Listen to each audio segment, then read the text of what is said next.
Hello everyone, welcome to Addy Trade. Today we're going to be seeing the Nifty and Banknifty analysis for 21st December, that is Tuesday. See, what I have opened here is the daily chart of Banknifty, this particular chart that I just opened. As you can see, we had this trend line. We had many levels marked yesterday, but this was one significant trend line that we had marked, and we gapped down below it and slipped almost like 1000 points. And this is our chart where we had our analysis based on our price action. See, I had marked this as the support. If this level breaks, right, 35,300, I'd marked the support of 34,800. Okay, so I kind of expected we'll dip until here today, but the gap down itself took out this 35,000. Let me just expand this. The gap down itself took out this 35,300, and even in the opening first hour itself we took out even 34,800 and came until this next target, that is 34,100. And how we had this next target is, it was mentioned in my previous videos that, see, earlier we had taken support here, right? So this was one major support. The next was this. We pretty much came close to this level and took support, that is 34,134. And in case we slip tomorrow, we could probably see 33,895, and if that breaks, even 33,200 is a possibility.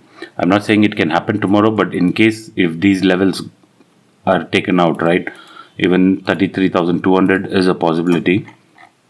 Now, coming for the trade possibility for tomorrow, I'm just going to shift to this 15-minute chart.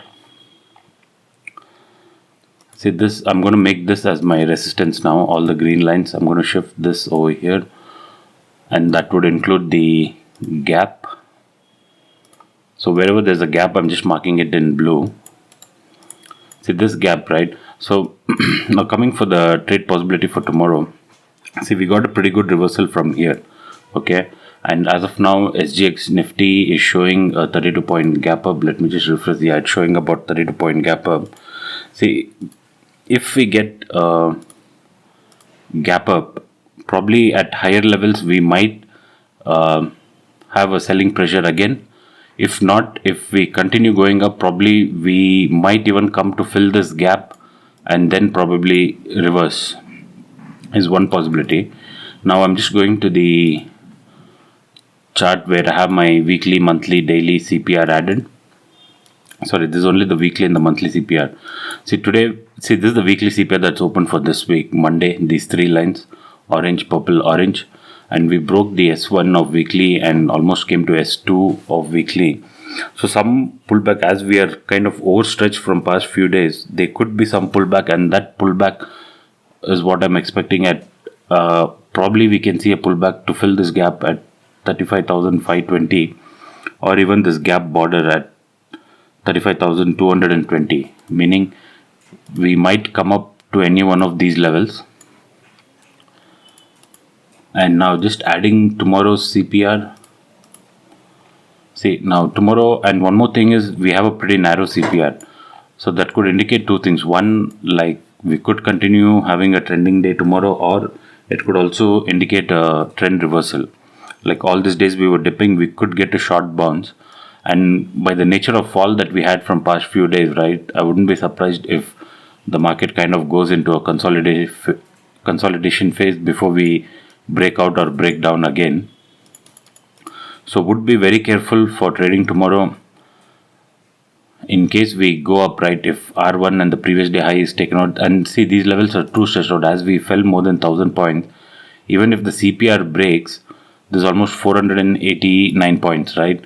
So in case we get a bullish move of some sort, probably we can even book profits here, because we would have already moved 500 points. And breaking this and again going up another 500 points in intraday when we are in a downtrend is not most likely to happen. So that is one possibility. In case we come up, I have a feeling we'll fill this gap or bounce at any one of these levels.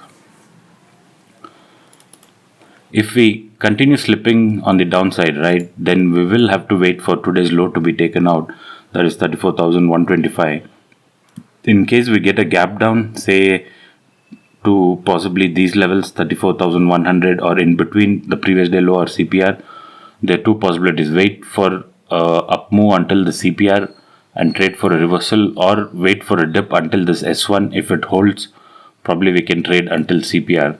These two scenarios are most likely to happen, and I'll be trading based on that. If we gap up above the CPR, right, then we have this resistance at 34,800, and even if that is taken out, probably I'll trade until here, but not keep too huge targets on the upside. Now, just looking at the, and I just want to show you one more thing, that on the daily time frame, this pink line is the 200 EMA. After almost about the last time we were below 200 EMA was in 9th October 2020. Almost an year we have slipped below 200 EMA. So not sure how far we will come, but we'll have to just keep a watch on this. Anytime we can come up to retest this 200 EMA, that is around these levels. See, anytime we can come back, retest this 200 EMA levels and dip again. So we'll have to keep a watch on that.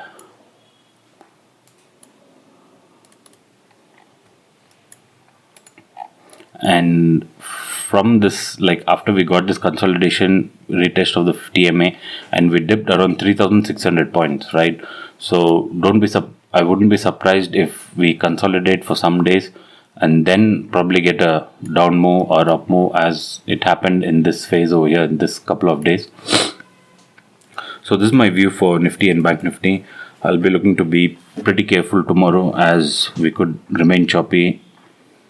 And just looking at the open interest for Banknifty,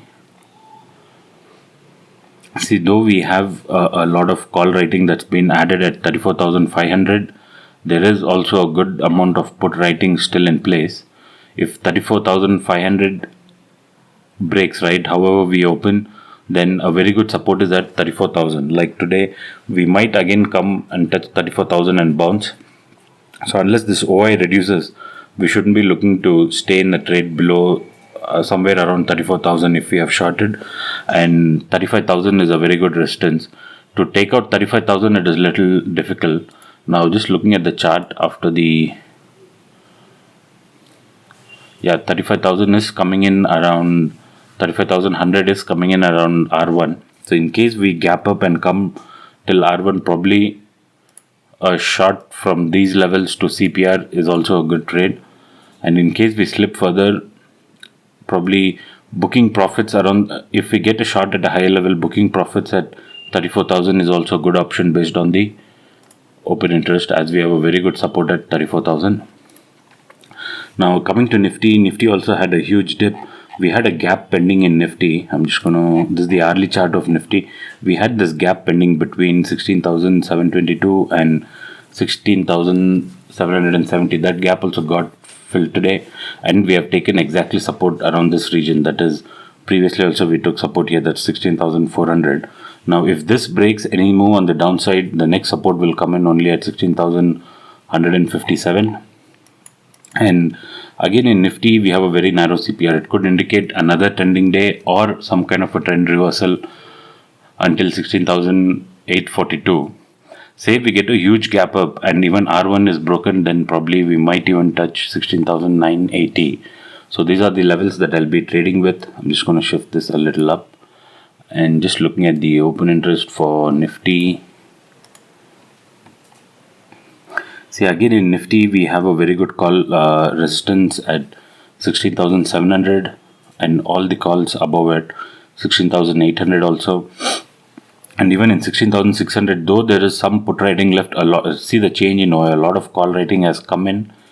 So that could indicate even 16,600 as a good resistance. And even at 16,500, we have a little bit of call writing added. It is still looking bearish. Based on the OI data, we are still looking bearish, but we'll have to see how this plays out tomorrow. And a slight support is coming in at 16,400, and a significant resistance is 16,000. I don't think we'll slip so much, but see the kind of movement change in OI that has happened. There's more call writers and all the put writers have exited. So this is a view in Nifty and Bank Nifty for tomorrow. If you like this video, please hit the like button and subscribe to the channel. Thank you.